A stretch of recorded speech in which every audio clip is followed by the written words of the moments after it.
I mean, I can't ask for a better looking pair than John Cusack and Minnie Driver.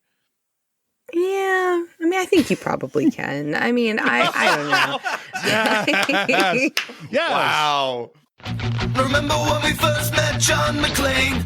Argyle picked him up from the plane and took him down the Nakatomi Tower at the Christmas party.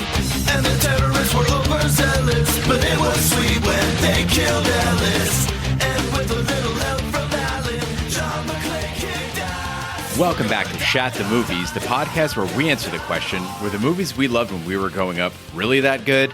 Have you ever caught yourself thinking, why don't they make movies like they used to? Can you still remember spending your Friday night searching for the perfect movie rental at Blockbuster Video? Do you know what Blockbuster Video is? If you answered yes, then this is the podcast for you. I am one of your hosts, Gene Lyons, and alongside me are my co-hosts, Ash Shakabuku Schlafly. Hi, y'all. And Big D Dick Ebert. Good evening. And each week we take a look back in time and decide if our favorite films still hold up. The movies we cover are chosen by you, the listeners, who generously commission the films you love. If you'd like to see all the movies we have covered, will cover, or want to choose one for yourself, please visit us at shatthemovies.com and take a look around. At the end of each podcast, we'll provide you, the audience, with the number of wipes each movie would take to get off your respective butts. So thank you so much for listening. If you have not already, hit that subscribe button and share with a friend. That's how we help the podcast grow. Additionally, you can subscribe to our sister podcast, Shat on TV, where we cover several TV series, including Westworld, Taboo, American Gods, Game of Thrones, True Detective, Watchmen, and we just wrapped up on Lovecraft Country from HBO. You can find all that information and past episodes at shatontv.com. And finally, to hang out with us live all week long, you can follow and subscribe to our Twitch channel, shatthemovies.com/Twitch, where we play video games, we host watch parties, and we end each week with a Shappy Hour cocktail party at 9 p.m. Eastern on Friday night. You don't need to be a gamer to join us on Twitch. You don't even have to join us on Twitch. Just subscribe, and that helps the podcast.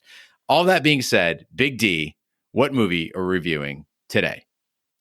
So before I get into tonight's commission, I want to start off by thanking all of our listeners who have supported us through the years, who choose to spend some of their money and wait patiently for us to review a movie that means something to them. You can go on to the website if you're curious and you want to do it yourself. There is a link at the top that says support the podcast. It will take you to a page that walks you through the process. And then to see what we have scheduled, you can just go to our scheduling tab up top and it'll take you to the full schedule of movies that we have coming up.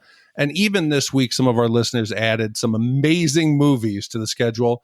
We had Goodfellas commissioned, The Sure Thing, Rushmore, Risky Business, Little Giants, and Kids, just to name a few. So we thank everyone. It means a lot to us. And that includes tonight's commissioner, David from north of England. He wrote in and said, hey, I really would love you guys to cover the 1997 American black comedy crime film, Grosse Pointe Blank. When David writes, hi guys, thanks a lot for taking my commission for Grosse Pointe Blank. I don't remember much about the first time I saw Grosse Pointe Blank, but I definitely remember the first time I heard it. I vividly recall the moment when Blister in the Sun kicks in, and when I finished watching the film, I rushed to order the soundtrack. The album didn't disappoint, and with music from The Clash, The Specials, and Queen, David Bowie, this has to rank as one of my all-time favorite movie soundtracks. Grosse Pointe Blank was released just as I was leaving school to go to university, so watching John Cusack revisit a time in his life that I was leaving behind really resonated with me. Rewatching now, Grosse Pointe Blank feels dated in some ways. Hitman with a Therapist might be peak 90s. But on the whole, I think the movie really stands up. It's well-paced, does a great job of balancing action, comedy, and some heartfelt moments, and there's some brilliant performances by the supporting cast, with Dan Aykroyd and Jeremy Piven's hairline being particularly notable. But what I think Grosse Pointe Blank captures really well is how excruciatingly horrible a 10-year high school reunion would be. Watching a group of hammered, middle-aged people desperately try to prove how different they are while simultaneously failing to break free from their high school personas is enough to make anyone want to run away and join the army. Thanks a lot for all the hard work you guys put into producing the podcast. You can never go home again, but I guess you can shop there. David, north of England. You know, guys, when we did Escape to Victory, I commented at how if you have an English accent, you just sound smarter and you could just get away with saying anything. We just assume that you're smart because you have an English accent. I think it might just be the English guys. I think they're just smarter because this is so well written, David. I feel kind of embarrassed about my notes now. Well, Grosse Pointe Blank is a 1997 black comedy directed by George Armitage and starring John Cusack, Minnie Driver, Alan Arkin, and Dan Aykroyd. Cusack plays an assassin who returns to his hometown to attend a high school reunion. The film received positive reviews from critics, and according to Joan Cusack, the 2008 film War, Inc. is an informal sequel. Both films are similar in style and theme, and both star John as an assassin and his sister Joan as his assistant, with Dan Aykroyd in a supporting role. So Big D, Ash, we always ask the question, what is your memory of this movie? Grosse Pointe Blank kind of hit at a different point in each of our lives. So we'll start with you, Ash. What do you remember about this movie? I'll be very honest. I don't remember the first time. I think there's a series of films that I feel like I just always have known about. Like they've always been part of the lexicon of movies that I think are really good. And this has always kind of been a part of that group of films. I've always loved John Cusack ever since I saw him hold a boombox above his head. The first time I watched Say Anything, I've had a special place in my heart for him. And I like him in almost anything. I think he's an incredibly charming actor, and that certainly is no different here. And I remember adoring him in this movie. I remember really liking a lot of the supporting actors, and I would say it probably holds the spot still as my favorite Hitman movie of all time. Yeah, for me, Ash, I think I remember parts of the movie, so I must have seen it. But before we got this commission and this week sitting down and watching it, I'd never seen it from beginning to end. And I knew this was one of Gene's favorite movies, and coming into that, that's normally red flag. That's like, woo, woo, woo, be careful, you're going to hate this. But I was pleasantly surprised, and this was what I needed this week to make myself feel better. So it was a nice to go back and finally see it and see what all the love and affection is for. Oh, red flags aside, David, I really, really appreciate you commissioning this film. It's very personal for me, and I'll tell you, I was like mixed between excitement and absolute terror at the prospect of covering this movie, because I was like, what if we don't do it justice, or what if it doesn't hold up? I first saw Grosse Pointe Blank at the theater with the King Bee. We were 17 years old, and it was a very, very specific time in my life. So I was a very nihilistic kid like Ash, and I had this specific worldview of not being really attached to much and thinking none of it really mattered, combined with this intense patriotism where I very much wanted to serve my country. I was in Air Force Junior ROTC, and all those things together made me an excellent candidate for a life in the darker side of public service. I was like, I'll do whatever I need to do. I'm that guy. Suddenly this movie comes out with John Cusack, who I love, and it's about this guy who vanished on prom night and became a government killer. I was convinced I was Martin Blank. And in watching this movie, my jaw just dropped because I felt like someone had crept into my head and shown me my future. I was 100% about it. So without further ado, Big D, let's hit that trailer. Sir, I want to read you something. I'm working, Marcella.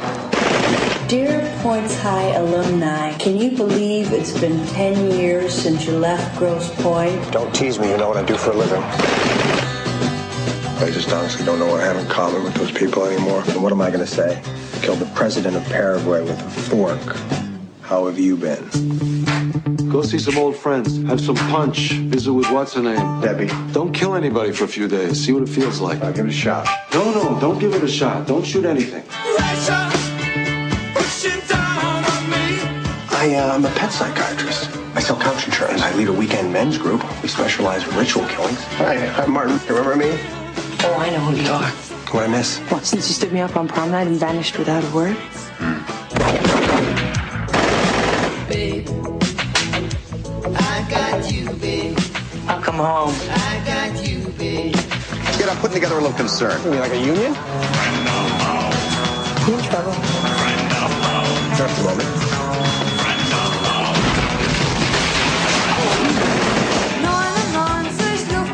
Welcome back, Pointers. You haven't changed a bit. Don't say that.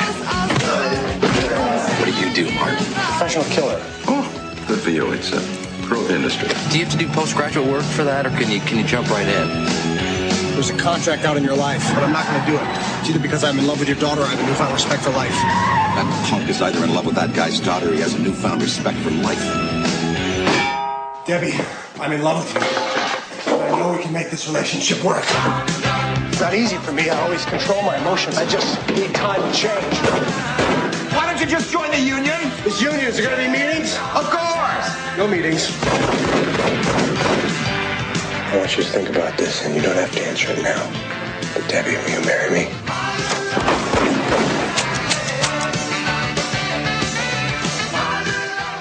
As hitman Martin Blank prepares for a job, his assistant Marcella informs him that he has received an invitation to his 10-year high school reunion.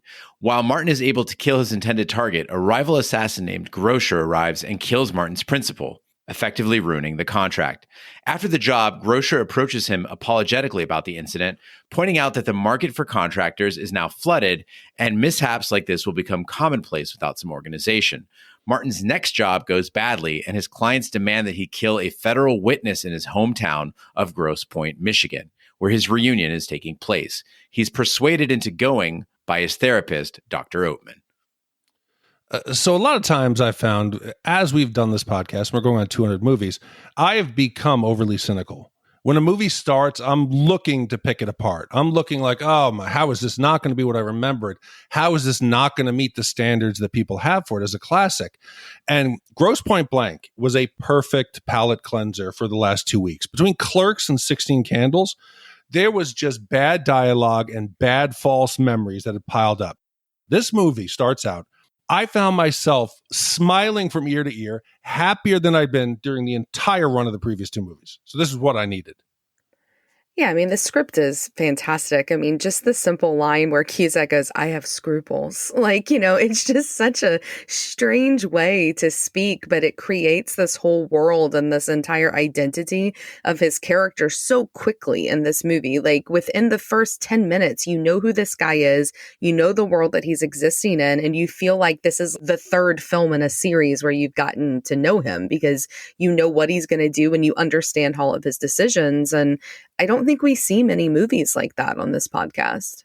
Yeah, and speaking to both your points, that tightness of the script has a lot to do with the fact that the director made it intentional. Like, I think the stat was something like Armitage had a script of 150 pages. He's like, no, we got to get this down to like 100 to let people kind of do what they want on screen and tighten it up. And so a lot of this was improvised. And I'm not a big fan of improv normally. Like, it normally doesn't work because the actors get carried away trying to be outlandish, right? Like, you think of like, whose line is it anyway? That is the worst thing on television. I cringe every time it comes on.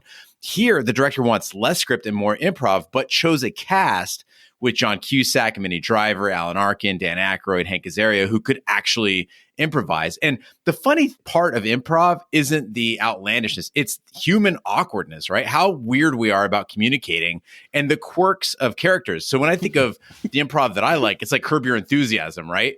Where you're just like, it's those silent moments, people staring at each other. And I think about that scene like in the convenience store, where John Cusack's trying to figure out what happened to his house and he's interacting with the clerk and he's like, who are you? Where's the man? Who am I? Who are you? And also that Castle Gates security scene where he was asking like, you can legally shoot me? You have the legal authority to shoot me? Huh. And how do you get that kind of a job? I mean, they just nailed it.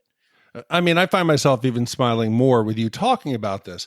We see Martin's going to go to the therapist. So you're thinking this happens a lot of times. We're going to see the therapist that he's paying for trying to treat him. No, Dr. Oatman's terrified. He's like, I'm not your doctor. I'm afraid of you. You told me what you did. Please leave. And the whole thing where he's like, you can't do that, Martin. Now you've threatened me. Now I'm gonna think of this for the week. No, it just doesn't go away, Martin. They have a relationship, and it seems so great, so real. But I just wish, and this is my only slight knock on the movie, they needed to establish that Martin was a better hitman.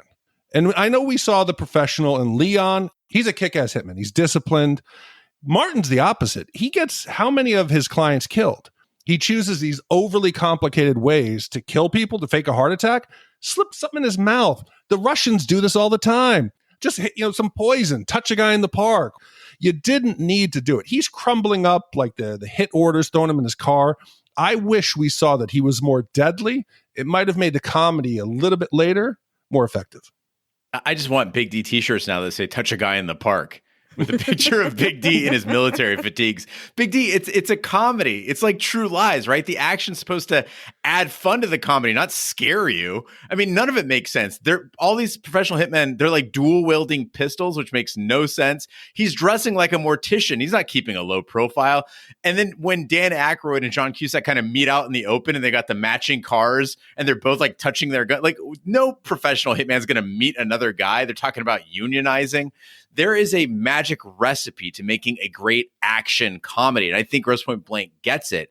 But in agreement with your point, what I do like is that they didn't hold back on Martin's savagery or Grocer's psychosis, right? They didn't make it so that the guys never killed each other. We see them running up quite a death count. Yeah, and I think it would have been annoying if he were just this redeemable figure. If Martin was just, this typical like rom-com Matthew McConaughey type guy, right? And instead, you get to see how brutal he is. When he fails, he just walks in and straight up shoots some dude in the face, even though he's begging for his life. And like I said, I don't remember the first time I saw this movie, but this movie, and I don't know if you guys remember the John Grisham film, The Pelican Brief.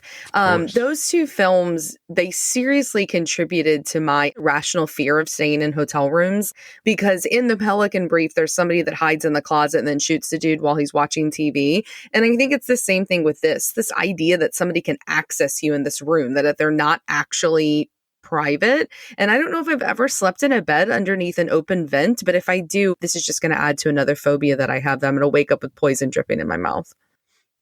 I don't think it's that irrational. I would say it's the other way around. Like, we're all too comfortable when you think about it. Like, I'm going into this room I've never stayed in. And most people, I go in a hotel room, I drop my stuff off, I go hit the town, I come back drunk and I pass out in the bed. I never check the room. Or think about an Airbnb. You say to Airbnb, all you know is that somebody put this on a website. Like, if you're the first person staying there, they might just be a killer. And you don't know until you're dead. I think you guys are focused on the wrong thing. Yeah, I've come to the realization that I'm being filmed. Like when I'm in a hotel or an Airbnb, I'm expecting that I'm on camera somewhere. So I'll kind of cover my junk. You try not to have sex without the covers. I'm going to act as though this is being broadcast on the web, because it probably is. I mean, those cameras now are so small, even if it's not the homeowner. It is the person who rented before you, who comes through, leaves it in the flower pot, get some wanking material for the next year, and it's me taking a shower, getting loofed up and foamy. So you got to be careful about that. And also, what about the mattresses in these hotels? That's the shit you got to be afraid of. Yeah. That's what'll drip in your mouth, not fucking somebody putting poison.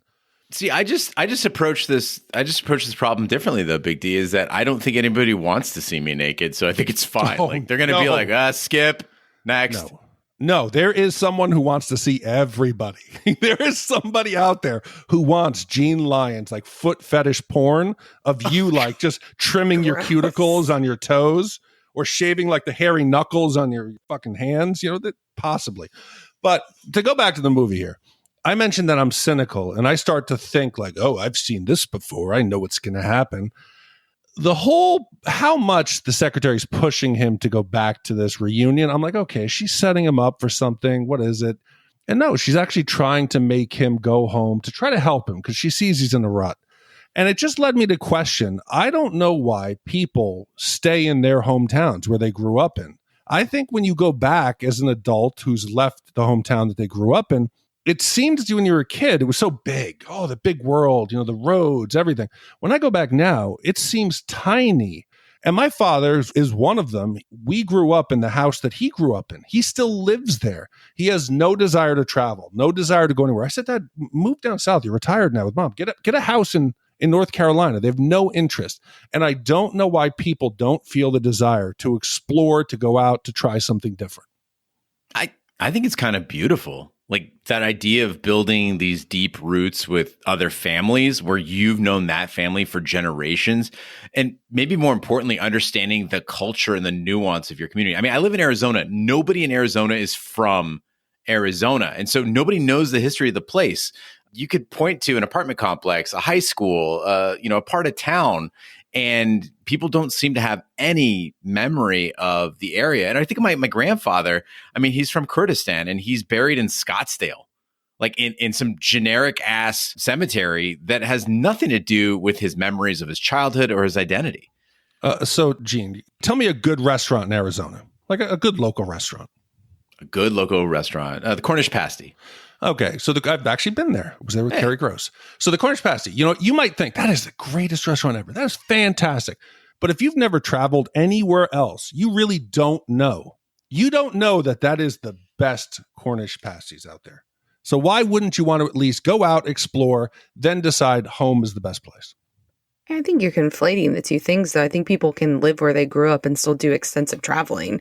But, this is a huge thing in New Orleans. Like, culturally, like, nobody moves away. Like, I am like a black sheep for having moved away. And it's so strange that we're talking about this because I had a huge conversation at the park with my kids the other day with another family that's from New Orleans, with us talking about the guilt trip of not, still living there and my kids not experiencing what I experienced and like going to the same snowball stands and riding the streetcars on field trips. And, that defined my childhood. And I think it's different when it's like a small town.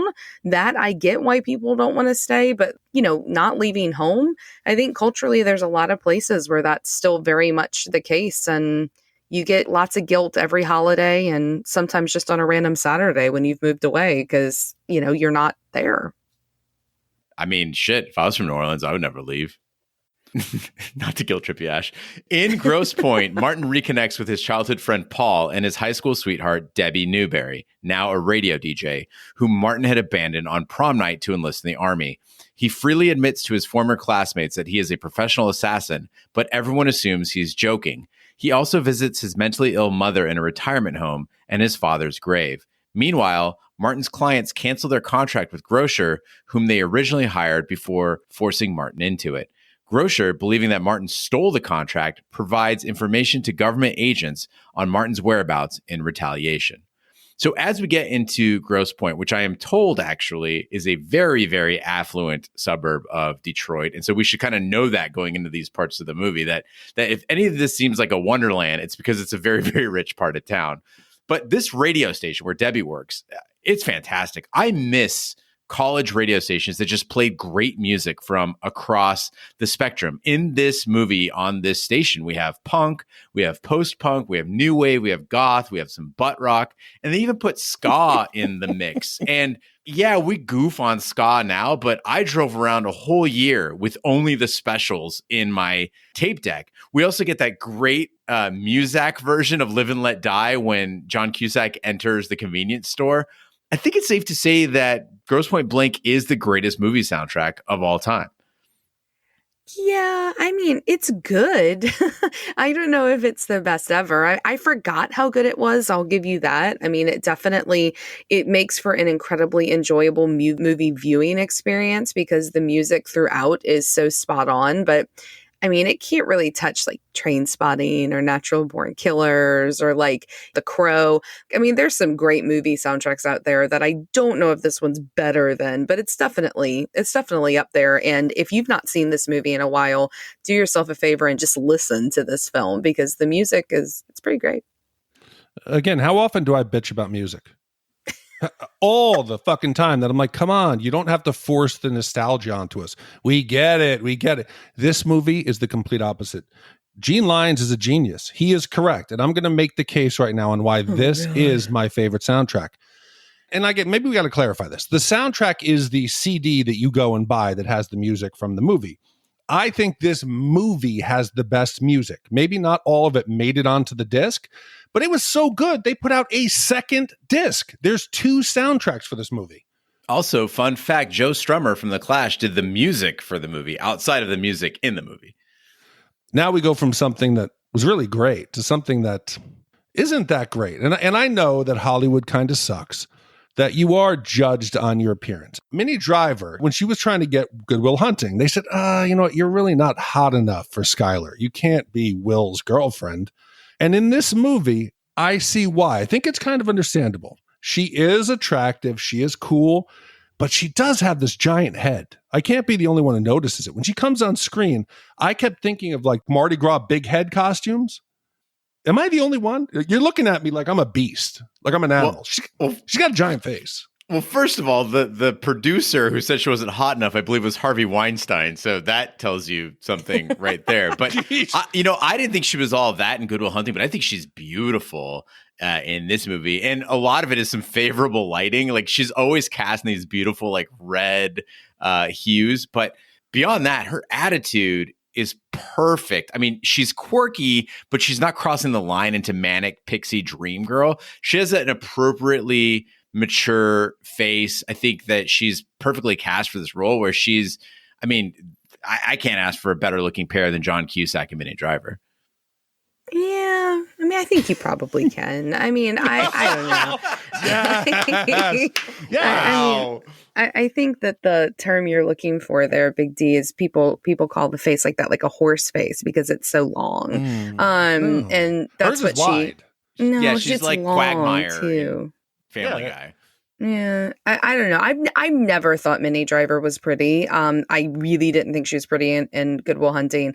But I do think she's immensely charming in this. And more so than that, I think that she looks like that girl that you went to high school with that was like a pretty teenager that grows up to be just like a regular looking, attractive woman, right? Like, I think she meets that. I think it would be weird if you had like Scarlett Johansson in like the radio booth. Like, everybody would be distracted by that. So I think her casting's fine. But beautiful? I don't know. They both look like a bit of a misfit. They're not what you would say gorgeous if you saw them on the street. And I think that's John a bad Cusack's thing. pretty hot. Oh, it's because he's he's in these movies. If he was out in the street, or if he was working at the local convenience store, you'd be like, oh, that convenience store guy's kind of cute. You wouldn't be like, I'd touch him in the park. The convenience guy's pretty hot. I completely disagree. That is the screen effect. That's you seeing them up on TV. Then why doesn't it work with Minnie Driver? No, I think she does. I think she's attractive. I had a crush on her. I'm just saying now that you wouldn't think of her as a romantic. She's not the stereotypical Scarlett Johansson or Brad Pitt. I find that stuff distracting. Fuck, dude, you got a weird definition of crush. Like, she's got a giant fucking head, man. I don't think she's all that hot. I got a crush on her, though. Yeah. No, I realize now her head was gigantic, but when in the 90s, I really did find her attainable. I thought she would be that cool, quirky girlfriend. And their personalities make them. John Cusack has chemistry with everybody. Dr. Oatman, Grocer, Marcella, even Terry, the security guard. Everyone he comes in contact with is great. But Minnie Driver, there is something between them. You can feel the sparks. And I hope neither of you is going to say, well, behind the scenes, they hated each other. I want to believe that they really hit it off. I want to believe that they had some affair while filming this, because it's so real. And he manages to do something that is physically impossible. He makes Jeremy Pivens, who is the biggest douche, one of them in Hollywood, he makes him likable. When he's on screen, I'm like, wow, that's Jeremy Pivens. I got to give him a chance. John Cusack is amazing. Yeah, I totally agree with you, Big D. There are a list of actors in this movie that we've panned before on Shat the Movies, like Dan Aykroyd, like Minnie Driver, and yes, Jeremy Piven. They're suddenly wonderful in this movie. I think this might be the perfect Dan Aykroyd movie. His accent, his rapid monotone delivery, the look on his face as he's blasting away and like just discarding the guns and having the time of his life. I actually replay the Aykroyd scenes more than anyone else's. And after watching several movies where we just had to accept that romance, I think in Grosse Pointe Blank, we actually feel that romance. It's such a welcome change, like you said, from other movies that we've done, because Driver and Cusack, they work really well together. And what's really cool about it is they're not even being asked to do an adult romance. They're being asked to do a teen romance. So they're not only being asked to act like they're in love with each other, but act like you're in love with each other from 10 years ago. And it's a movie that makes you feel lucky if you're in love, or make you wish you were in love. Absolutely. I mean, I think that it makes you super nostalgic for like those high school romances if you had them. I think that it's such like a pure time in your life. I think teen love is incredibly fun because it's love without responsibility, right? And it's pretty electric. And I don't think we ever come close to that once we grow up. Once there's some semblance of responsibility where like you have to share financial responsibility with somebody, or you have to figure out like how to live with someone. It's just different. And it certainly made me really nostalgic for that. And I actually like messaged my high school boyfriend and I was like, I'm watching this movie about high school and it just made me, think about you. and we got into this huge, we're still really good friends. And so we got into this big, long conversation and started swapping pictures back and forth. Because I think even if you break up with them, you've always got, what? Swapping pictures? Swapping, not dick pics, like pictures from high school. Where you just always have like this, really kind of pure, almost innocent connection with these people. And I'm glad the movie stayed with that. How many other movies that are in this type, in this genre, would see he kisses her and then boom, next scene, they're in bed, they've had sex, they're laying there, it's post-coital, they're talking about something else. Here, they keep it playful. They keep the relationship genuine. When they go into her bedroom that she grew up in, you said, oh, nothing's changed. Do they start hooking up like I thought they might have? No, she's like, give me an airplane. I'm like, holy fuck. This was what it was like to be first in love. And Ashley, you've hit the nail right in the head. I found myself reminiscing about the excitement where it wasn't about getting laid. It was actually, I lived to see this person. Well, Martin is stalked by Felix Lapoubelle, another hitman who attempts to kill Martin in a convenience store built on the site of his childhood home. He is also followed by 2 National Security Agency agents. Grocer reveals that Lapoubelle was hired by a wealthy dog owner whose prize retriever was killed on one of Martin's previous assignments involving dynamite fishing. At the reunion, Martin and Debbie mingle with their former classmates and begin to fall in love all over again. While exploring the halls alone, Martin is ambushed by Lapoubelle, whom he kills in self-defense. Debbie stumbles upon the scene and flees from the reunion in shock and horror. Paul arrives moments later and helps Martin dispose of Lapoubelle's body in the school furnace. So the one thing that I think maybe doesn't work as well as the rest of the movie is that this does not feel at all like a 10-year reunion. And I know that John Cusack was 30 years old when he filmed this, so he was very close in age to that 28-year-old, 29-year-old that would go to a 10-year. But the way that they're talking about their lives, with they're married with 3 kids and they're making 6 figures, like that just isn't what it's like when you're 28. And maybe it's a generational thing. Maybe in the 90s that still was, but I feel like today, you kids that are graduating now, they'll go to their 10-year reunion, they'll still be like living at home because of, the way that the world works today. And that was just the one part that felt really, really off, is that even though they biologically weren't much older than being 28, it felt like their life stories were much older than 28 years old. Oh, no. They said a reunion, what? Everybody got wider? Where were the fat people? That's the biggest change. Forget about the 6 figures. We should have gotten more double and triple X. That would have made this movie seem real. Yeah, Big D. I went back to my 10-year reunion and I was 175 pounds. And I looked around the room and I was like, what the fuck happened to everybody else? And so I walked in feeling pretty good, but ended up having the absolute worst time. So at this point in my life, so this is 2008, I just lost my job with the Chicago Sun-Times. So I had no job. I got picked up by a new paper in Lima, Ohio. So I'm like, great. I'm going to be like, yeah, I live in Lima, Ohio. I'd been gone from the state of Arizona for nearly a decade, and I didn't keep in touch with any of my high school friends because I was like, fuck those guys. That's my past. I live in Chicago, bitch. It was held at a resort, so it wasn't even at the school, which I think is a travesty. Again, it's like, take me back to the place where my memories were, not the point. I had no connection to the space. The DJ sucked. The drinks were expensive. I didn't recognize people, but they recognized me. And I think that's the worst part of the reunion is people are like, oh, Gene. And I'm like, I have no fucking clue who this person is. And they remember like things I said to them in high school or things we did. It was not a good time. And just when I was at my lowest, my ex, who I still hadn't gotten over, she shows up with her fiance. And this guy is like 2 inches taller than me, blonde, handsome. He's built like a rugby player. I think he might have actually been a rugby player. And I have a bachelor's degree in communications. This guy is a professor of communications at Loyola, New Orleans. Wow. And she shows up with her high school sidekick, the one that was always like, don't go with Gene. Like, that guy's a real piece of shit. They walk in together with this guy, and they all look directly at me sitting at the table by my fucking self, like nursing a drink because it's the last one I could afford. Man, Gene is Farmer Ted. He's Farmer Ted. Yeah, Farmer Ted. I mean, what reunion? I mean, maybe it's just a New Orleans thing. They make you pay for drinks. That sounds horrible. Right?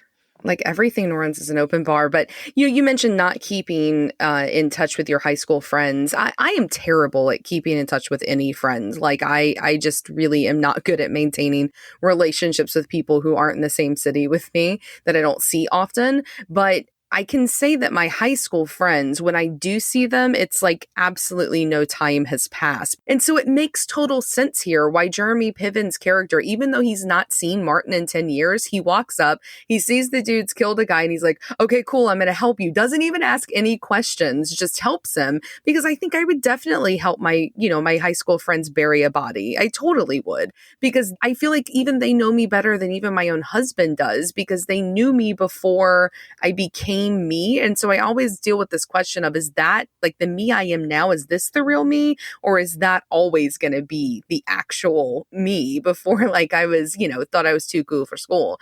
But I don't know. I get it though. And in any other movie, this would not have made sense why Jeremy Piven would have, made himself, part of this horrible crime. But it does to me because that's what those friends are like. See, this is why I'm saying that people who don't leave their hometown are limiting themselves. Let's just say you have the seasons of your life. Okay, we've heard the ebb and flow of Gene's adventures, the ups and downs. For me, there was growing up in Mamaroneck, New York. There was then going away to college. There was then going into the Army. There was interning and working at Disney. There's my life now. All of these different phases, you have groups of friends. And as you grow older, you kind of whittle the group down simply because you don't have the time. The people who stay in the hometown often have growing up in hometown, going off to college, coming back to hometown. So that's why they're stuck in these emotional connections. That's why they're remembering, hey, Gene, I remember what you did. I don't even remember half the people I went to high school with. See, I don't know. I disagree with that, though. Like, my wedding was this huge amalgam of, like, all those phases of my life, right? Like, I had college friends, I had high school friends. My high school principal, 2 assistant principals, and high school English teacher came to my wedding. So, I mean, I don't know. I think it's just different for different people. And maybe it's a cultural thing, too, with the South. Because I know you were raised, like, in New York. Like, that's a Southern thing. Like, you just keep track of those people, and they just, even if you move away, they just remain a huge part of your life.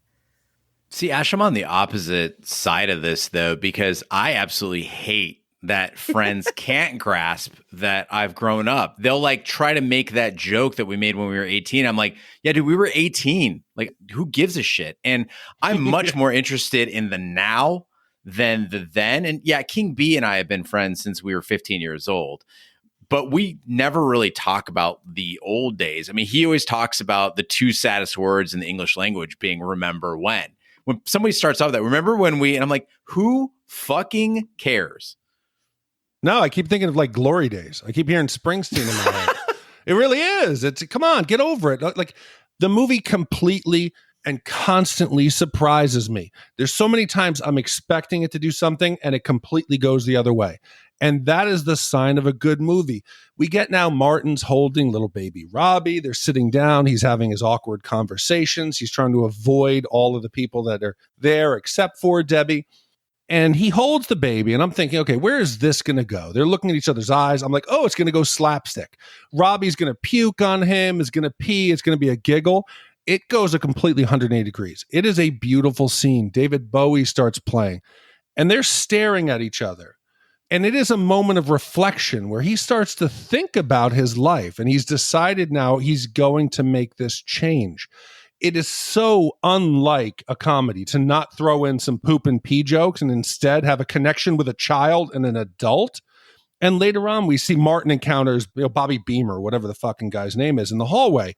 And he comes up aggressive to Martin. And you're thinking, okay, nobody's around. Debbie's left. We're going to see some super assassin skills. He's going to surprise Bobby and be like, hey, you picked on me before, but now I'm going to put you down.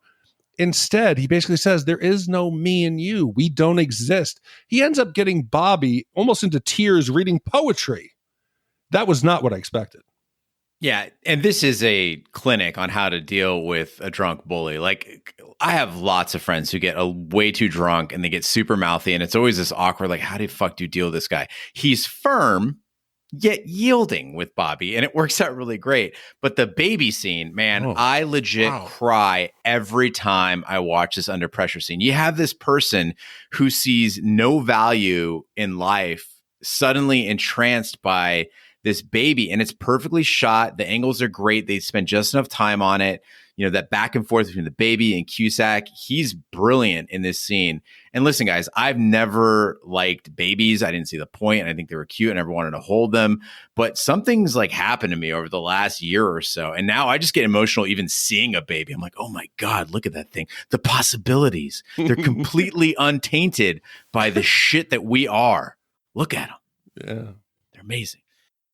Well, Debi confronts Martin in his hotel room where he attempts to assuage her by assuring her that he only accepts contracts on corrupt individuals, saying, quote, "If I show up at your door, chances are you've done something to put me there."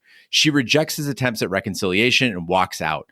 Debi's rejection gives Martin an emotional breakthrough, and he abruptly decides to retire from being a contract killer. He fires Oatman over the phone, lays off Marcella with a very generous severance package, and orders her to incinerate their office. And he finally opens the dossier detailing the contract that brought him to Grosse Point. He's surprised to find the target is Debi's father, Bart.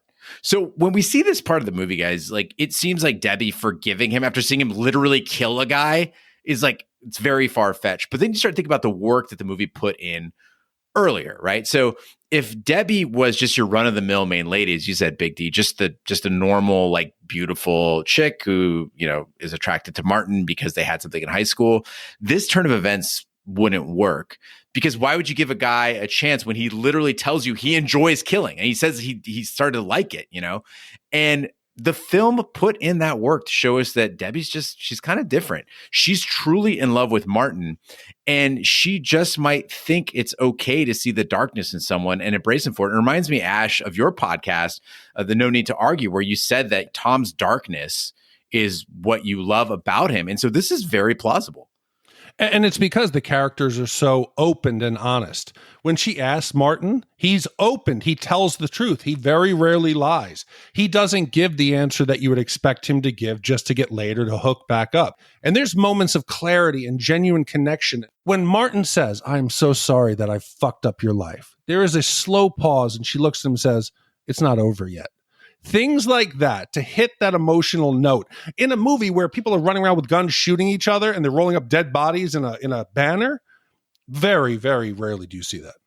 Well, I mean, you talk about what I said on that podcast. I mean, I specifically was talking about how the darkness inside me recognizes the darkness inside Tom, and like we recognize and accept one another for that darkness, right? And that's what they're doing here with Minnie Driver, is they're showing that she's not like some, you know, girl that's just walking around all the time positive and happy and, you know, just this run-of-the-mill person. I mean, she's got a darkness inside her that's recognizing and accepting his darkness.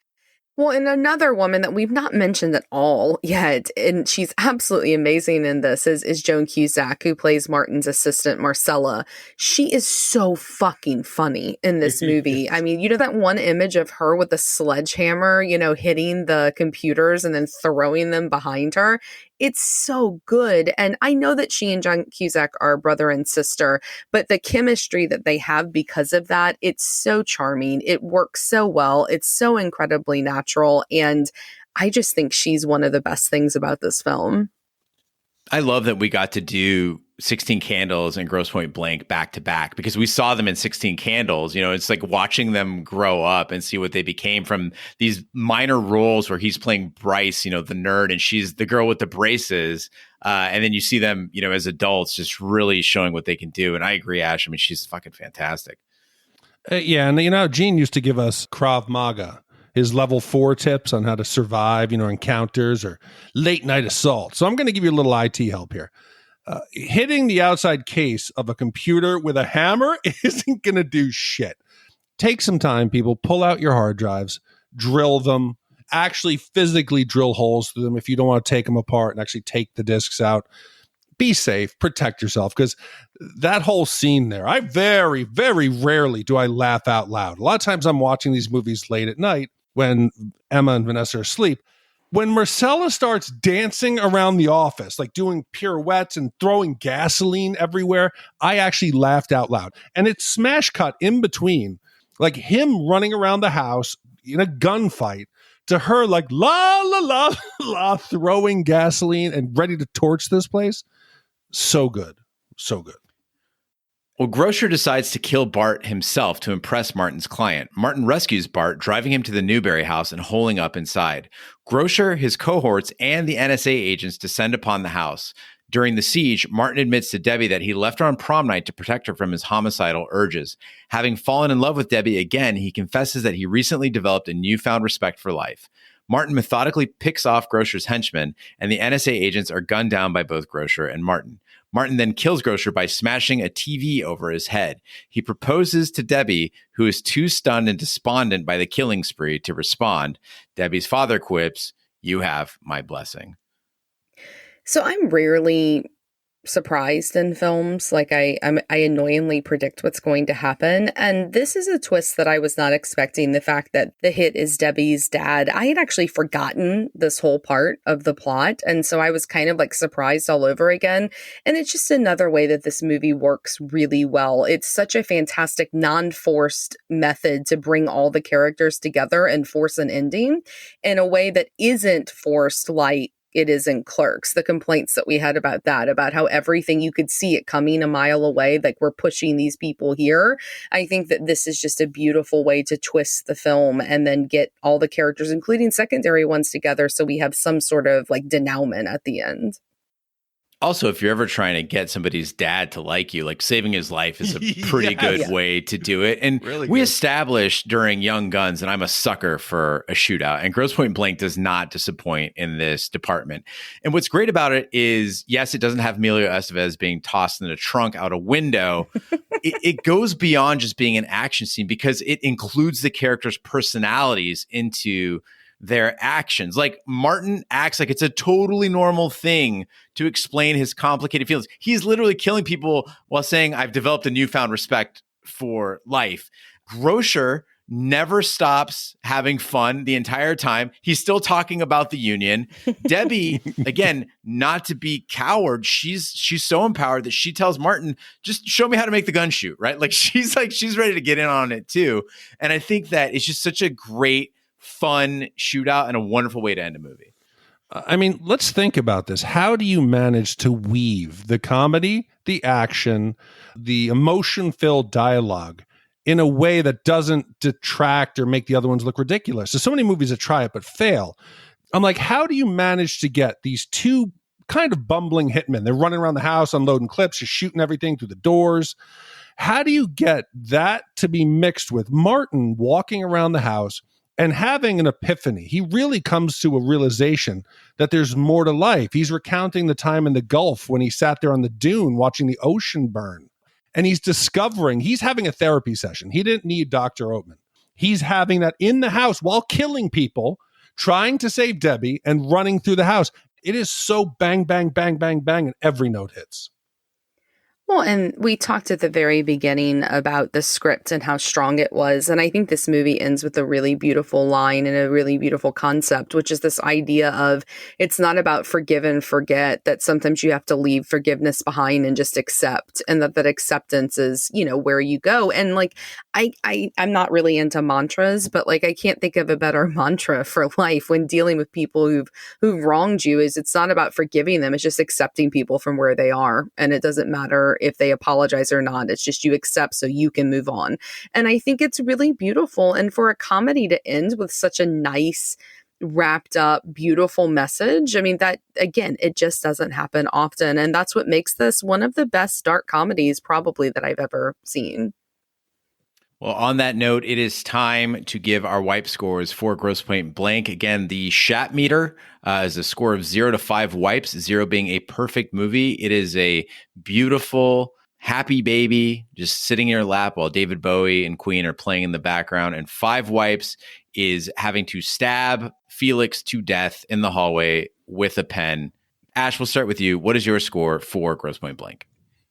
So clearly from my commentary throughout this podcast, I love this movie. I do think that there are a few things off here and there. I don't think it's absolutely perfect, but I do think it's amazing. It's definitely up there with some of the best films that I've seen and that we've reviewed. I think that John Cusack is absolutely incredible. I think that Minnie Driver, this is by far the best performance of her career, the best role of her career. And the supporting characters are the same. Just in general, it's fun. It's really fucking funny.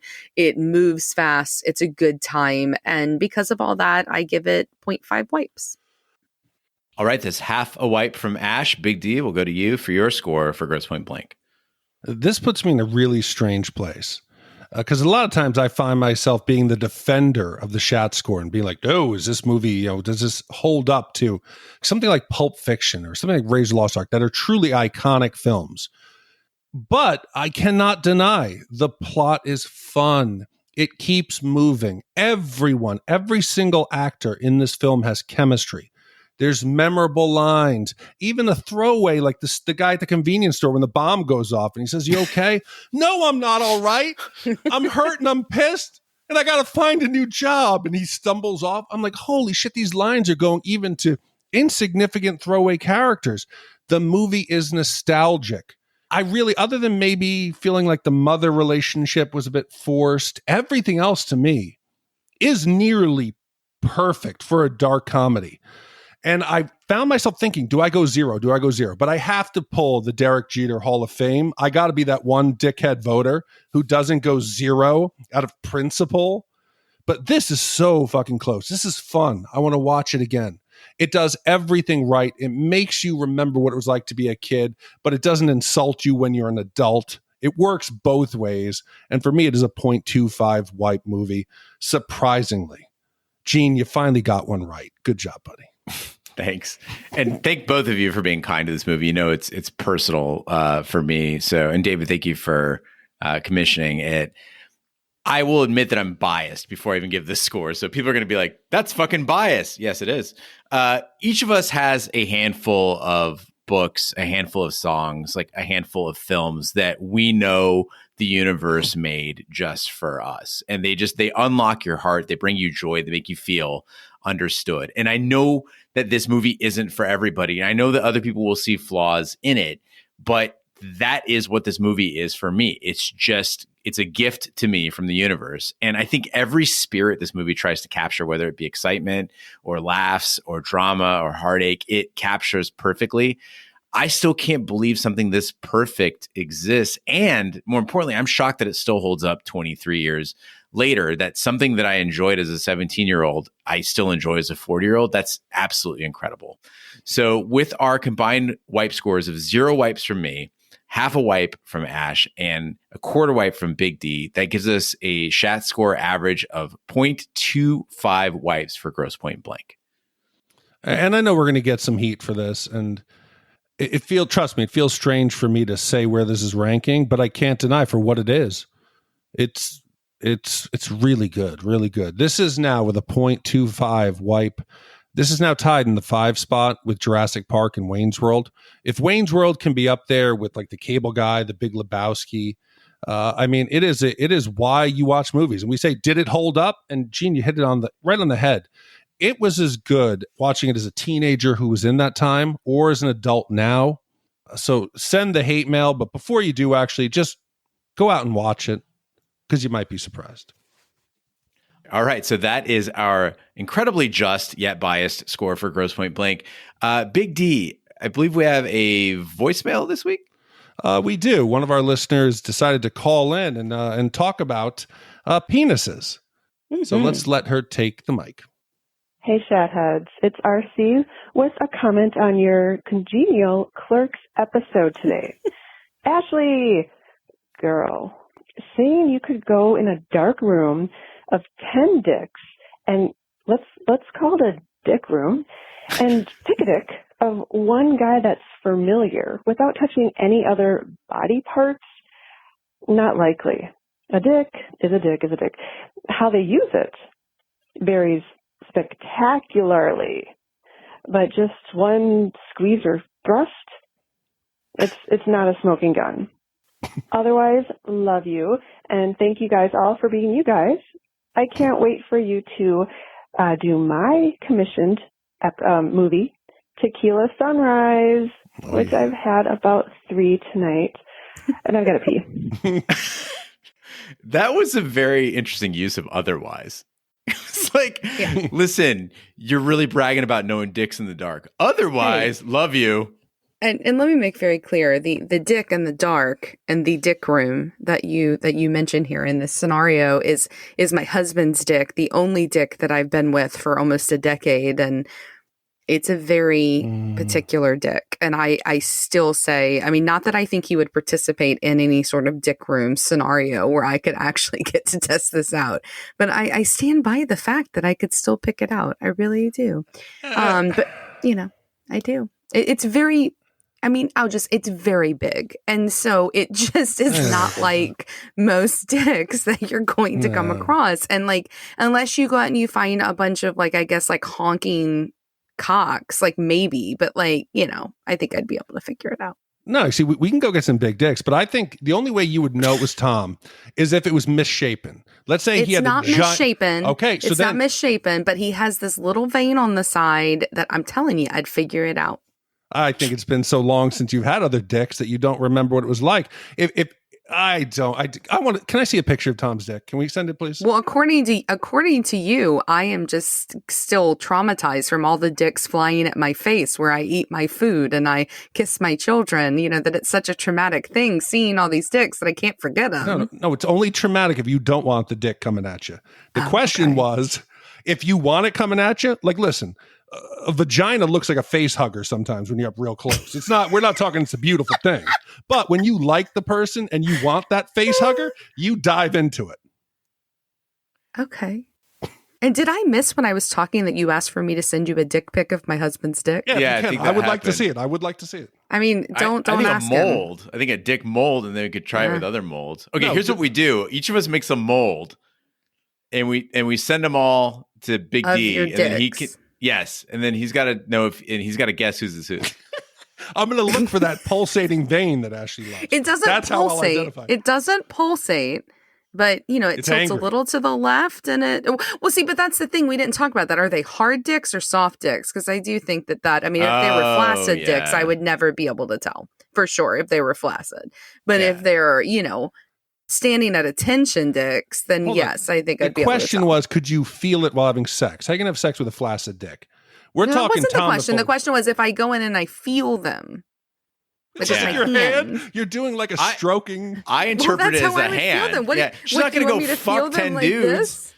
Do you want me to go like this? I mean, like if I feel the dick, I could tell. It wasn't if I fuck the dick. I'm not going to go like fuck 10 dicks in a row. I felt run like you a were dick saying train that, on myself. And I think that's even what the caller was saying, was you could tell Tom's dick by feel intravaginally.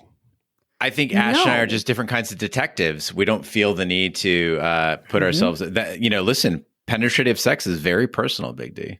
It is. That's real sex. It's real sex. It really is. All right. Thanks for calling in, though, RC. To each their own, I guess. And if any of our listeners out there want to sketch what they think Tom's dick looks like, please submit that to Shat, to host at shatthemovies.com. If it's good and it looks fun, we could make a t-shirt out of it. Yeah. Yeah. It'd be Tom's dick. Room and that then, away. Or Tom's dick, and just underneath it says, touch a guy in the park.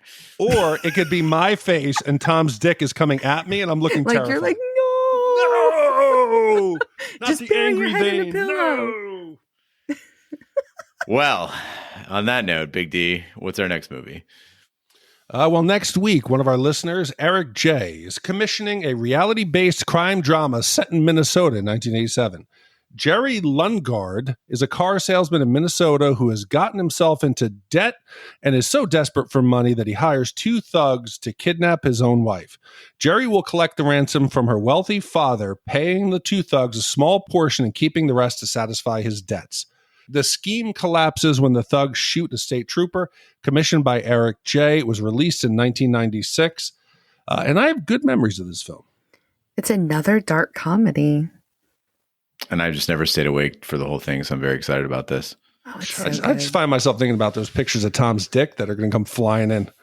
Watch yourself. You may get overly excited. I will. I definitely will. Crayons, You may be like, markers. I want that flying at my face. I want an artistic interpretation of Tom's dick. Don't be literal. It doesn't have to be like sketch and charcoal. Mm-hmm. It can be abstract. Mm-hmm. Multimedia. I would appreciate some multimedia. Yes. Yeah. Don't let me And I can down. provide size references if we need to. No. This is like Nessie. This is like Sasquatch. This is like, People- did you just it is compare a my legend- husband's cock to the Loch Ness monster? Yes, it is You a actually mystical started that beast. trend. It's a beast. We don't know what it is. It's lurking out there. We don't know if it's friend or foe, whether we should be terrified or excited. It depends on if you want it flying at your face or not, I guess, if it's a friend or foe. But please send them in. I would love to see them. What's that guy? What's the guy on Twitter? The pink guy? Oh, the cowboy? Matt? Yes. Like, I feel like he'd be one that would actually send one in. All right, Matt, get on it. Well, thank you, RC, for your call. Thank you, Eric J., for commissioning Fargo. Thank you, David, for commissioning one of my favorite movies, Grosse Point Blank. That concludes this week's episode of Shat the Movies. Be sure to follow us on social media and share with a friend. We're on Facebook, Twitter, Snapchat, and Instagram at Shat the Movies. You can email us, host@shatthemovies.com. Support us by shopping our Amazon affiliate link, completing a free anonymous survey to help attract advertisers, buying our merch, or commissioning your own movie. Find all the information by visiting our website, shatthemovies.com. Also, you can check out our sister podcast, Shat on TV, where we review TV series such as Lovecraft Country, Westworld, True Detective, Taboo, American Gods, Game of Thrones, and Watchmen. All that information is on our website, shatontv.com. Wherever fine podcasts can be found, including iTunes, Google Play, Stitcher, and YouTube. Be sure to subscribe. And if you stop by iTunes, please leave a review. That helps the podcast grow. On behalf of my co-hosts, Big D, Dick Ebert, Ash Schlafly, and the King Bee, I'm Gene Lyons. Be sure to join us next week for the following movie. And guys, the pandemic is back. It is real. It's real fucking bad. So please stay the fuck at home. And draw pictures of Tom's dick. It'll keep you safe. All winter long. We hope.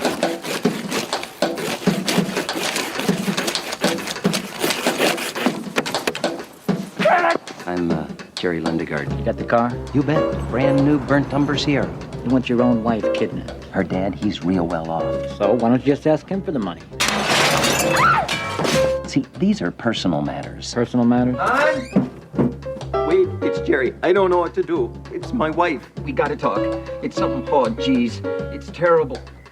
So I got the state looking for a Sierra with a tank starting VLR. I'm not sure that I agree with you 100% on your police work there, Lou. I think that vehicle there probably had dealer plates. Jeez. DLR? No, they said no cops. Here's the second one. So we got a trooper pull someone over. This a new car then, sir? Oh, it certainly is, officer. Still got that smell. There's a high-speed pursuit. We got a shooting. And then this execution type deal. $1 million is a lot of damn money. They got my daughter. Hiya, hon. Brought you some lunch, Margie. What are those, night crawlers? Oh, yeah, looks pretty good. How's Jean? Who's Jean? My wife. Well, the little guy, he was kind of funny looking. You were having sex with a little fella then? Yeah.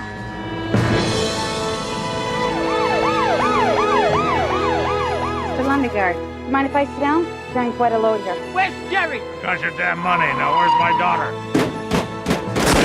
Jeez. Blood has been shit. We now want the entire 80,000. I answered the darn...